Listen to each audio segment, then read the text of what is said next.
Hi viewers, welcome to Pradeepa Laxman 25 channel. ఈరోజు మనం కొండవీడి కోటలో రాణి గారి కోట చూస్తున్నామండి. శిథిలావస్థకు వచ్చింది. అదే ఈ చుట్టుపక్కల కనుక చూసినట్లయితే ఒకసారి మీకు చూపిస్తా. వ్యూ కూడా బ్రహ్మాండంగా ఉంటుంది చూడండి. అలానే మనం రాణి గారి కోటలో ఏముంది, ఎలా ఆ యొక్క శిథిలావస్థకు వెళ్ళింది అనేది మీకు చూపిస్తా చూడండి. ఇది మేము గతంలో వచ్చినప్పుడు, అంటే ఒక 15 సంవత్సరాల క్రితం వచ్చినప్పుడు ఇది కొంచెం హైట్లోనే ఉందండి.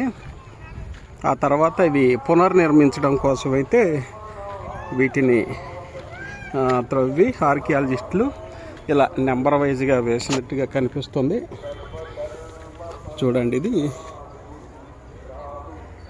ఇది రాణి గారి మండపం అనేవాళ్ళండి. అప్పుడు ఉన్నటువంటి సంరక్షకులు చెప్పినటువంటి మాట ఇది. రాణి గారి కోట. ఇవన్నీ మళ్ళీ రీకన్స్ట్రక్ట్ అయితే చేయటం జరిగింది చూడండి.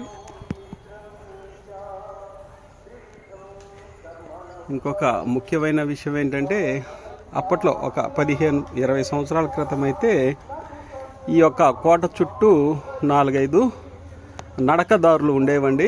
మనమైతే కొండవీడు గ్రామం నుంచి ఇదిగో ఇటుగా ఇప్పుడు నేను చూస్తున్న దారికి వెళ్ళి వచ్చేవాళ్ళం.